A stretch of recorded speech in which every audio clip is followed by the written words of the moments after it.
dia mpitongona amintsika hatrany ryhavana ny fahasoavana sy ny fiadanana avy amin'Andriamanitra raintsika sy Jesosy Kristy Tompo. Fifaliana ho ahy mandrakariva ny tafaraka aminao isaky ny alahady maraina amin'ny eninora aty aminay amin'izao alahady fahavalo amby roapolo ny volana Jona taona enina amby roapolo sy roa arivo izao. Manasa antsika hiaraka hivavaka mialohan'ny andrenesana ny afatra amin'ity maraina ity.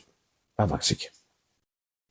Faly ny fonay Jesosy satria tonga indray ilay fotoana izay ipetrahanay eo tongotra ao tahaka nataon'i Maria ka hifidy ny anjara-toerana tsara izay tsy esorina aminay satria aina ho an'izay mahazo azy ary fahasalamana ho an'ny nofony rehetra tokoa ny teninao. Itenena Jesosy. Amen. Ny tenin'ny soratra masina izay katsika ny afatra amin'ity alahady maraina amin'ny fandarana Logos ity dia arak'izay hitantsika ao amin'ny bokin'ny Mpanjaka faharoa toko fahaefatra. Mpanjaka faharoa toko fahaefatra ny andininy fahavalo ka hatramin'ny andininy fahaenina ambin'ny folo. Mpanjaka faharoa toko fahaefatra ny andininy fahavalo ka hatramin'ny andininy fahaenina ambin'ny folo izay mivaky toy izao rehefa hita amin'ny anaran'i Jesosy.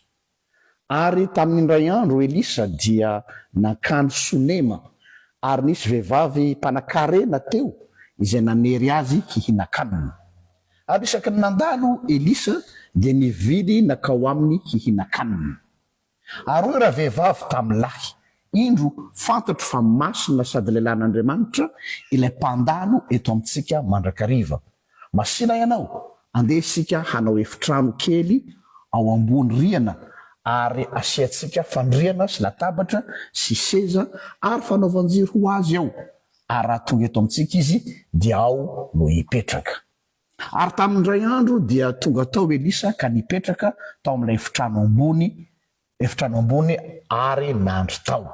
Ary hoy izy tamin'ny Gehazy zatoviny, antsoina Sonemita. Ary rehefa natsony raha vehivavy dia nitsangana teo anatrehany izy. Ary hoy Elisa tamin'ny Gehazy, mba lazao amin'ny raha vehivavy hoe indro efa niahy anay tamin'izao fiahina rehetra zao ianao, ko inona kosa no mba hatao anao? Tianao lazaina amin'ny mpanjaka va ianao na amin'ny komandin'ny miaramila? Dia namaly raha vehivavy hoe mitoetra aty amin'ny fireneko aho. Ary hoy Elisa, fa inona ary no hatao anao?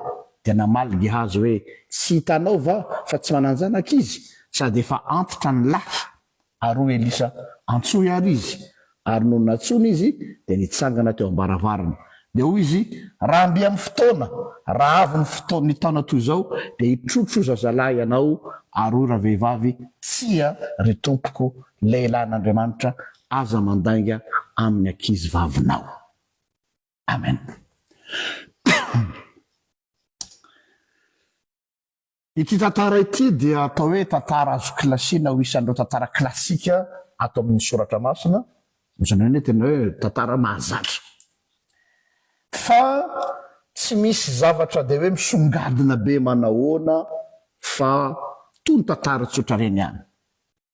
Marina fa nisy ilay fampanantenana nataon'ny Elisa n'ilay vehivavy hoe amin'ny taona toy izao anao matsa an'ilay vehivavy Sonemita dia hiteraka zazalahy satria tsy niteraka moa raha vehivavy. Zay ihany, tsy nangataka ty vehivavy ity hoe za mba angatao amin'Andriamanitra, nefa izy no nampiatrano azy ary fantany vehivavy tsara fa mpaminanin'Andriamanitra izy. Fa nandray azy am-pitiavana tao atokantranon'izy toy ny hoe olona miara-miasa zany.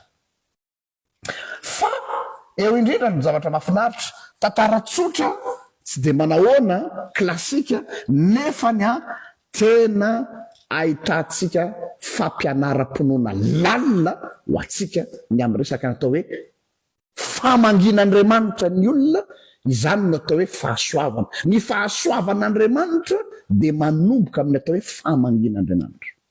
Andeha ampatsahivitsika kely eo tantarany Ana mamany Samuel mpaminana. Ilay vehivavy izay nitaraina andro aman'alina satria tsy niteraka.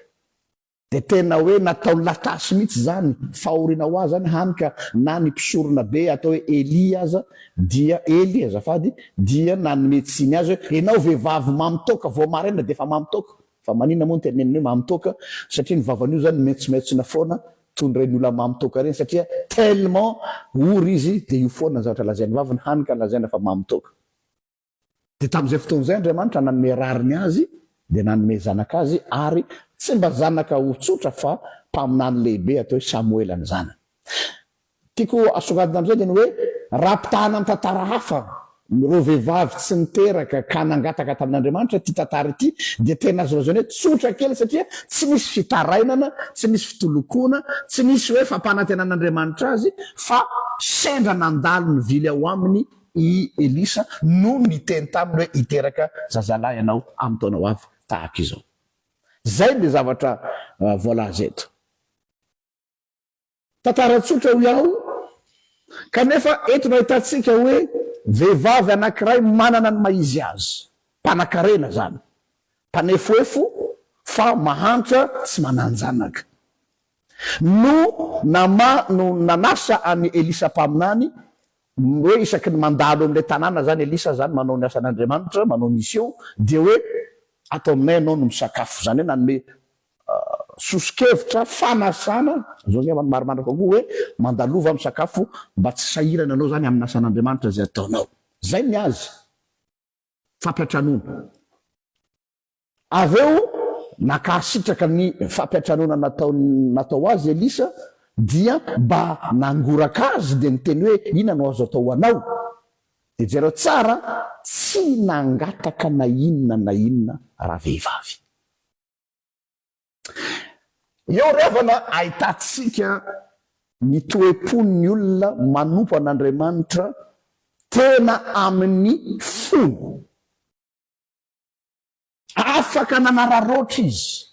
Fanao ny olona maro rehefa misy hoe mpanompon'Andriamanitra mamangy mitsidika ny tokantrano. Iny misy pasteur tonga, iny misy tsy haiko zay filazanareo azy bishop ve zay mpaminaninareo any tsy haiko. Dia hoe tena angataka anararoatra fandalovan'izao mpanompon'Andriamanitra zao hifafaka ao an'ity tokantranona ity. Anararoatra amin'izao mpanompon'Andriamanitra zao.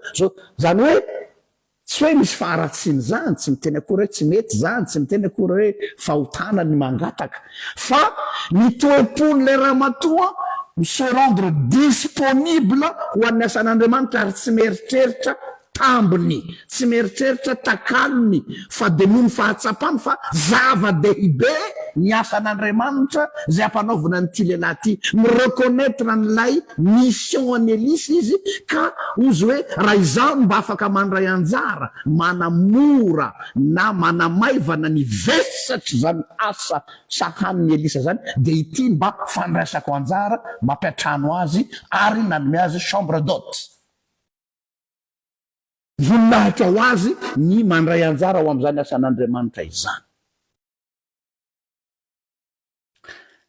Tsy nangataka na inona ty vehivavy ity fa i Elisa mpaminany no nangataka ho azy tamin'Andriamanitra ny plaidoyer ozy izy ny teny vahiny ho azy.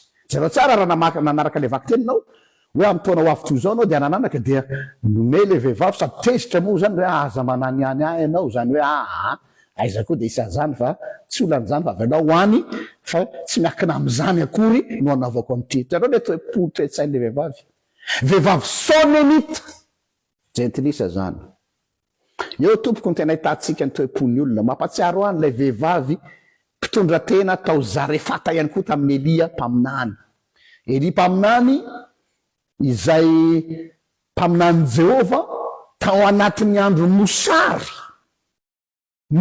tsisy tsony sakafo, tsisy tsony rano, de io vehivavy manano tena ao Zarefata io no ny tena hoe koba kely sisa iray tanana ho anay mianaka dia ho faty zahay kanefa dia nomeny aloha lay mpaminany de zay izy vao nanao ho azy mianaka ary tsy mety ritra ny koba.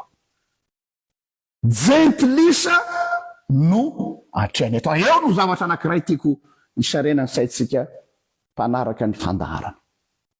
Matetika ny zavatra tsikaritra amin'ny fanohanana ny asan'Andriamanitra, ny olona tena manao de ny olona tsy apozitsika. Fa ny mpino kristianina rehefa manao zavatra dia misy kajikajy. mba mana tena fitahina avy amin'Andriamanitra, na koa fisehosehoana ho tazan'ny olona, na koa te ampiseho hoe mahavita, fa jentilisa manao ny asan'Andriamanitra. Zareo tsara le paradoxe. Ary manao zany tsy misy kajikajy na misy calcul, fa de hoe fahatsapany ny mahasarobidy ny asa n'Andriamanitra. Firy amin'ny mpanompon'Andriamanitra, firy amin'ny zanaka ny kristianina vita batisa, firy amin'ny mpandray fanasan'ny tompo no manao ny asa toy izany, satria tsapany fa zava-dehibe le asan'Andriamanitra, na dia tsy azahoany tombony na hariary azy. Firy io toe-tsaina io toe-tsaina lomorona io no toe-tsaina mameno ny kristianina maro. Tsy foana tsy akory fikelezanareo hainao amin'ny tompo, tsy maintsy ampanantenaina zavatra, tsy maintsy apirisiana rehefa tonga ny fanaovana didy, ny fanaovana zavatra dia tsy maintsy asiana fanetanana, fa maninona mila entanina ny zanak'Andriamanitra vao manao zavatra. Fantany eo za manokana sy resy lahatra mihitsy ny amin'ireny fanaovana voka-dehibe sy anasiny de hoe asina verset daholo de zay mahafoy de mitombo arena atao daholo zao fanetanana zao, fa nga mila entanina ny zanak'Andriamanitra ny amin'ny asan'Andriamanitra. Zay ny fantariko. Sao de diso kajy isika, sao de diso lalana plutôt. Fa raha mavesatra aminao io asan'Andriamanitra io, fantatrao ny tokony ho hataonao, fa matoa ianao mila taritina mitady nombo mihitsy vao manao, de satria tsy priorité ho anao zany, tsy urgent ho anao zany, fa raha manao ianao de satria adidy tsy an'olony ratsy.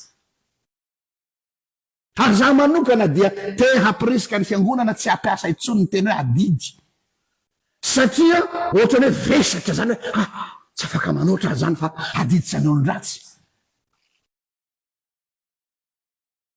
Zay tsara ty texte ity, tena atao hoe pépite d'or zany filazako azy, texte sarobidy loatra ho amin'ny resaka fampianaram-pinoana kristianina, tsy niko tsara kristianina na dia testamenta taloha azy, fototra mihitsy. Ny texte eto dia mampiseho mazava tsara ny atao hoe ny vesatry ny atao hoe fahatsapana ny fahasoavan'Andriamanitra. Averiko, ny vesatry ny fahatsapana ny fahasoavan'Andriamanitra.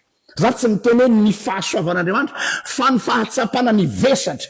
Ity vehivavy ity zany de mahatsiaro hoe tena miangarana, satria miatrano ao aminy Elisa mpaminany. Afaka ny tsy voatery ao aminy izy, fa ho anazy de fa privilège lehibe ny hoe mekeny Elisa ny fanasana. Jereo tsara le toe-tsaina, le mentalité miatrika n'ilay asan'Andriamanitra. Privilège ho azy ny manao ny asan'Andriamanitra, fa tsy obligation.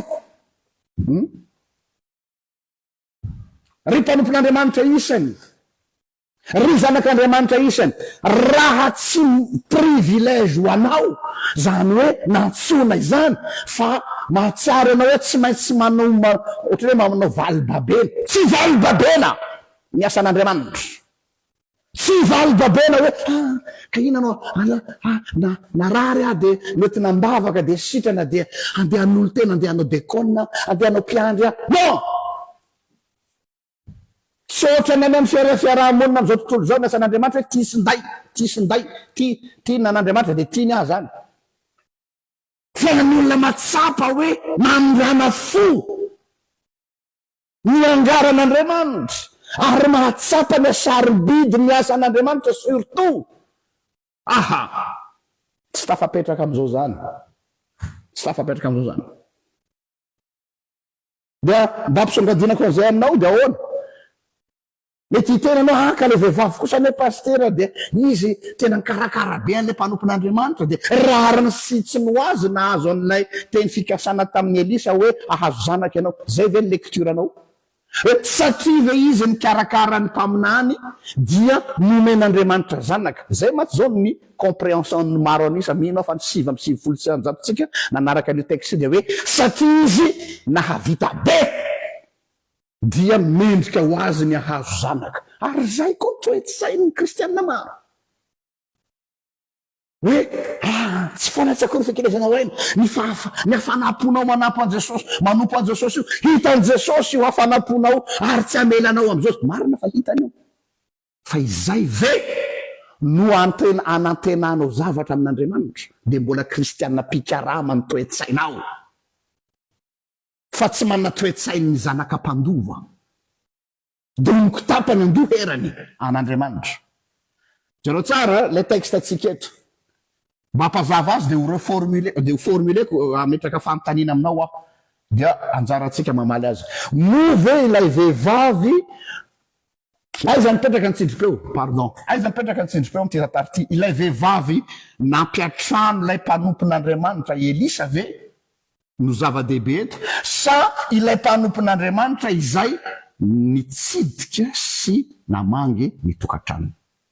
Aiza no tsindripeo ilay nanapa-kevitra hoe any aminazy izy nipetraka, any aminazy izy no vatana, sa ilay vehivavy nanasa azy fa ho aminy? Aiza ny tena misy ny tsindripeo? Mety mbola sarosarotra mamaly an'izay fa ho reformuleko le fanontaniana. Iza no milaniza eto amin'ity texte ity? Iza no milaniza? Zany hoe ilay mpaminany Jehova Elisa ve mila ny vehivavy io zay vao vita ny asan'Andriamanitra? Raha ohatra hoe tsy nampiatrano azy izy zany, tsy vita ve ny asan'Andriamanitra? Tsy nanome sakafo azy zany izy, tsy vita ve ny asan'Andriamanitra? Sa ilay vehivavy nampiatrano any Elisa no tena nahazo tombotsoa? Iza no nahazo tombotsoa? Zay ngamba ny amadiako ny fanontaniako. Iza no tena nahazo tombotsoa am'izao tantara zao? Ilay vehivavy nampiatrano ve sa i Elisa nampiatranona? Taovy ny kajy. Vakindray mandeha tantara faharoa toko faefatra andiny fahavaloko hatramin'ny fahinam-bifolo. Valiny mazava be. Tsy misy tsisy fahatsiatoka ho an'ny Elisa raha ohatra ka hoe tsy nampiatrano azy satria raha mamaraka tsara ny texte moa dia zao efa mpandalo amin'io toerana io Elisa manao ny asa. Zany hoe na misy an'io ramatoa na tsisy dia efa nandeha ny asan'Andriamanitra. Tsy mila ny fanohanan'ilay vehivavy sonemita fa no izy mba ny propose mba andao mba atao aminay ianao misakafo dia ozy Elisa hoe eny ary tsy maninona isaoranao be dia be izany. Zany hoe na misy le vehivavy sonemita na tsisy le vehivavy sonemita ny asan'Andriamanitra dia tsy nitsahatra teo fa nitoy foana. Zay koa ny zavatra tokony ao anatin'ny toe-tsaintsika mpanompon'Andriamanitra. Na hanao ianao na tsy hanao ianao ny asan'Andriamanitra tsy maintsy vita.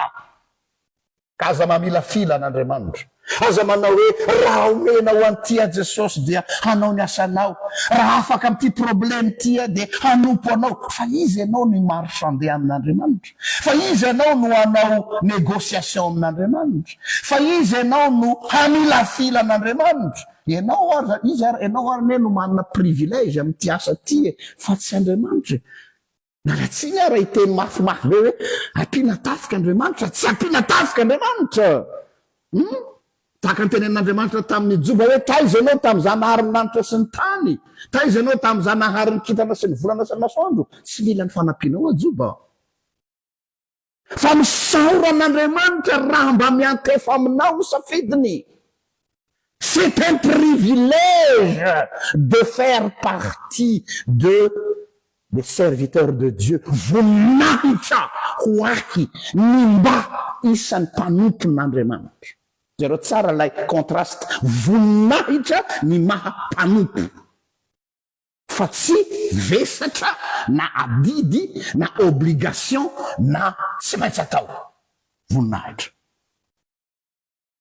No zany Andriamanitra mamangy an'ilay vehivavy sonemita. Zay no zava-dehibe eto. Famangina io. Ary io famangin'Andriamanitra le vehivavy sonemita io dia nasehony tamin'ny alalan'ny fandraisana an'ity mpanompon'Andriamanitra ity.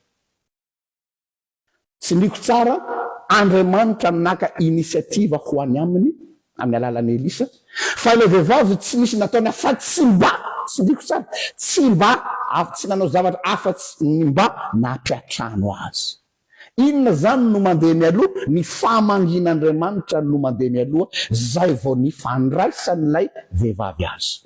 Ny fahamangin'Andriamanitra veriko tsara fa zava-dehibe ty teniko ty, ny fahamangin'Andriamanitra ilay vehivavy sonomita no mandeha mialoha zay vao ny fampiatranona azy. Tsy ny fampiatranona no mandeha mialoha zay vao ny fahamangina, fa ny fahamangina no mandeha mialoha zay vao ny fampiatranona. Aloha aza famadika ny omby sy ny sarety. Ny fahamangin'Andriamanitra zany dia loha hevitra ngezabe anankiray eto amin'ny soratra masina ray manontolo hoe Andriamanitra mamangy. Inona ny dikan'izany? Tahaka nataony tamin'ny Sara. Rehefa tonga ny fotoana dia namangy any Sara sy Abrahama Andriamanitra tamin'ny alalan'ny anjely telo, ka mitovitovy amin'izao texte zao ny telo hoe amin'ny taona ho avy toy zao Sara dia anananaka. Dia niome Sara mitovy tsisy valaka amin'ity vehivavy sonomita ity hoe aza manany ihany moa hoe vehivavy efa antitra ohatr'izao hoe dia mbola hiteraka. Ny fahamangin'Andriamanitra dia miteraka zavatra. Quand Dieu rend visite l'homme, quelque chose se crée.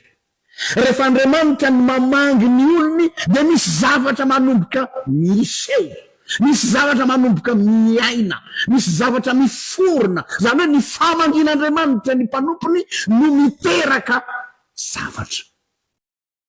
Zay zany izy.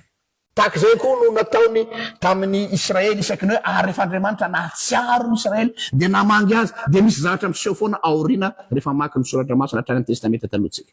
Dikan'izay zany ny fahasoavan'Andriamanitra dia miatoboka amin'ny atao hoe Andriamanitra mamangy ny olony. Andriamanitra mikasika ny fon'ny olona. Ka ny famangina no miteraka ny finoana. Ny fahamangin'Andriamanitra ny olona no miteraka fandresen-dahatra ho an'ny olona. Raha mamaky ny tantaran'ny famoronantsika, tsy nisy nininona ny teo ambonin'ity tany ity, aizina sy ny teo ambony lalina, dia ny fanan'Andriamanitra nambomba zany hoe tonga teny ambony lalina dia manomboka misy zavatra miseho, manomboka ny aizina aloha miala dia avy eo tonga ny mazava dia nikisaka ny rano mampisaraka ny tanety sy ny ranomasina. Zany hoe rehefa ny fanan'Andriamanitra sy Andriamanitra no tonga eo amin'izay misy ataontsika hoe katastrofe na ataontsika hoe misy zavatra tsy misy ninona dia manomboka miseho ny voninahitr'Andriamanitra. Zay ny asan'ny fanan'Andriamanitra zay. Eo ny tiako atongavana dia zao, Andriamanitra no mampiova sy mampihetsika ny olona hanao zavatra. Tsy ny fihetsiketsehny olombelona no mahatonga an'Andriamanitra hanao zavatra. Averiko ndray. Ny fahamangin'Andriamanitra ny olona no mahatonga ny olona hihetsika hanao zavatra. Fa tsy ny fihetsiketsehny raha olombelona no mahatonga an'Andriamanitra hanao zavatra. Avy any ambony fa tsy avy aty ambany no mipotra ny inisiativa. Noho zany dia aoka hitandrina atsika fa misy firaikevitra diso be dehibe voizina amin'izao fotoana izao eo amin'ny fampianaram-pinoana zay voizin'ny sasany. Hoe ianao aloha mila manomy tena ho an'Andriamanitra. Ianao aloha mila mahafoy ny tenana ho an'Andriamanitra dia hasehon'Andriamanitra ny voninahiny. Mais c'est du n'importe quoi. Fa hasehon'Andriamanitra aloha ny voninahiny. Ary miasa eo izy dia izay ianao vao manapa-kevitra. Na ianao matsiaro tena andeha hivavaka io, na ianao hoe andehanao zao io, dia fa fahamangin'Andriamanitra anao zany. Tsy ianao no indry no iza, tsy ianao no olona toy inona, fa Andriamanitra no miasa. Ary indrindrandrindra amin'ny fotoana le olona zay veritsika hoe mbola tsisy ininona. Jereo tsara ty vehivavy ity, mbola tsisy ininona, normal be le vehivavy nome hoe ianao koa ve miteniteny foana, mampanantena tsy misy eo, zany hoe olona antitra tsy hiteraky. Zany hoe am'le fotoana tsy y a rien qui se passe aux vazaha, la chose commence à bouger. Averiko, au moment où il y a rien qui se passe, la chose commence à bouger. Rehefa Andriamanitra mamangy ny olony, na dia raha fijery azy aty veny raha tsisy ninona misy tranga, ny asan'Andriamanitra manomboka eo indrindra. Ka Andriamanitra no mahatonga ny olona hanolo tena fa tsy ny fanolora-tena no mahatonga an'Andriamanitra hiasa amin'ny olona. Zay tadidio zay.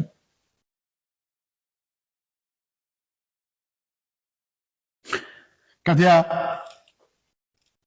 matetika amin'ny texte ohatran'izao dia tiany olona ny mampisongadina bebe kokoa ny asa ataon'ny olombelona tahaka nataon'ilay vehivavy. raha misy olo mitory an'ity texte ty izy de hitanao ry havana mirotsaka ny fahasoavan'andriamanitra raha toa ianao ka mahafoy tena, raha toa ianao ka mahafoy ny fanananao, eo matsiny sasany anararoatra, raha toa ianao ka manome zay tokony omenao ho an'ny mpanompon'andriamanitra de miasa andriamanitra. Azafady, zay mpanompon'andriamanitra mitory an'izany dia mpamitaka, mpanodikodina saim-bahoaka, manipulateur, mba tsy lazako zay goro. Rehefa ianao mikarakara ny asan'andriamanitra, mpanompon'andriamanitra dia miseho mahazo fahasoavana anao. Tsia! Ny fahasoavan'andriamanitra tsy vidina. Ny fahasoavan'andriamanitra dia maimaimpona dans le sens hoe rehefa miasa andriamanitra dia manao zany tsy miandrina inaina aminao, fa ianao avy ao no mahatsapa ny fahasoavan'andriamanitra dia zay ataonao ny ataonao. Raha ianao zany mandray initiative tahaka an'ity vehivavy tia, andeha ampiatrano an'ity mpanompon'andriamanitra tia, andeha hanome azy chambre d'hôte, zay ny azy no hitany satria zay ny tandrify azy. Fa ianao mila mahafantatra koa hoe inona no initiative anao personnel. Ny initiative personnel anao amin'ny asan'andriamanitra dia tsy tokony voizin'ny fanantenan-javatra mihitsy na ho sandany ny nataon'andriamanitra ho anao, satria ianao nahazo fahasoavana dia noho izany a tokony hanao. Raha mbola reo zavatra roa reo no manosika antsika dia hors sujet. Tsy hoe mandeha par dette morale ny mpanompon'andriamanitra, tratra dette morale satria nasy fahasoavana be loatra dia mila manao zavatra. Non, tsika tsy mifonctionne amin'ny dette morale. Tsy hoe kory handeha hanao zavatra mba hazo fahasoavan'andriamanitra, tsy fahasoavana tsony zany fa tisinday. Fa initiative personnel anao dia isaorana anao raha hanao zany anao satria fahatsapanao ny vesatry ny asan'andriamanitra. Tena misy différence ngeza be ny olona rehefa tonga am'izay stade zay. Fa raha mbola ny zanak'andriamanitra, ny mpanompon'andriamanitra no mbola tsy mahatsapa ny valeur n'ilay asan'andriamanitra dia za miteny hoe aza manao aloha. Tena teneniko zany, volanao fotsiny ho very eo, no fotoananao fotsiny ho very eo. Ary ity ny zavatra matetika hitranga. Matetika ny olona miteny manao an'io dia diso fanantenana. Raha izay nandaniko ny herim-poko tao amin'ny fiangonan'io zay ve? Raha izay nandaniko ny fananako ho an'i Jesosy zay ve? Dia izao ve no valy nomenao Andriamanitra? Fanga Andriamanitra nampanantenanao hoe alefaso ny anjaranao dia omeko ny anjarako. Fanga nisy nanao kontrata aminao. Fanga nisy nampanantenanao hoe tsika sy anao anao zao dia omeko an'izao ianao. Dia iso lalana anao sakaiza. Satria mandeha tamin'ireo motivation anankiroa reo. Soit mandeha amin'ny atao hoe dette morale ny sasany, matsiaro ohatrany hoe ka be loatra ilay fahasoavan'Andriamanitra dia tsy maintsy anao hanome anjarany anjarako aho mba ho fisaroko an'Andriamanitra. Zay dao moa ny akabeazan'ny olona. Rehefa manao raky mpisaorana. Afaka fanadinana ny zanakay andeha hanao raky mpisaorana zao alina ariary ho an'ny mpitandrina, zao alina ariary ho an'ny fiangonana, zao. Andeha hanao andeha hanao fanadinana misy zavatra atao dia misy raky mpisaorana ty dia rehefa hinanao tsara le raky mpisaorana dia ohatrany hoe tandremo Andriamanitra ny décevoir anahy fa efa nanome azy zay any ny ambady filizy. Fa raha to kosa fahatsapanao ny atao hoe important aminao le izy alefaso zay ny tokony izy. Ary ity ny afatra farany mahaiza mifidy tsara ny asan'Andriamanitra toanana. Tsy hoe ny fandraisana anjara ny zava-dehibe, non. Tsy za kosa tsy d'accord amin'izay. Rehefa banahanao anao dia zay ny zava-dehibe fa tsy dia hoe ny zavatra atao loatra no zava-dehibe. Ny tena famadika amin'izay. Ny ity vehivavy ity zao nahita izy hoe misy besoin io hoe io misy mpanompon'Andriamanitra mandalo eto isanandro dia izy hoe inona reny mba contribution ko amin'io zavatra efa misy io. Tsy ndreko tsara efa misy fa tsy hoe projet dia hoe maninona moa raha mba atsoko izy misakafo ato rehefa tonga ny isaky ny atao isaky ny mandalo. Maninona moa izy raha omeko chambre d'hôte satria vizaka izy au lieu de vezivezy anao va-et-vient. Zany hoe misy pragmatisme ao anatin'ilay asany fanohanana ny asan'Andriamanitra. Misy logika ihany koa ny asan'Andriamanitra ary mba jerena koa ny pertinence n'le izy. Le pertinence nety hoe zavatra mitombona tsara satria hita tsara ny efficacité-ny. Mba ataovy ao anatin'ny saintsika. Zanko zany raha feheziko ny teneniko teo dia hoe voalohany aoka ny fahatsapanao ny vesatry ny asan'Andriamanitra no manosika anao manao ny asa fa tsy fanantenan-javatra na pardette morale. Faharoa, rehefa hanao ihany dia tsy manao zara fa manao fa zareo tsara ny pertinence sy ny efficacité an'le izy. Zay toetsaina zay ny anarantsika tam'ty vehivavy sonemita tam'ty mariny ity. Voninahitra any ho an'Andriamanitra zay aza hatramin'ny taloha indrindra ka ho azy mandrakizay vavaksika. Sotranao zay Jesosy fa mampianatra anay isan'andro ianao ary tsy mitsahatra. Sotranao nampiasa an'ty vehivavy sonemita ity zay jentilisa kanefa nampahatsiaro anay zay tokony ho toetsainay mpanomponao miaraka aminao. Misaotra Jesosy. Amen. Mirary soatsika bon dimanche daholy, manome fotoana mierindrahy raha sitrapon' Andriamanitra. Ianao atomboko.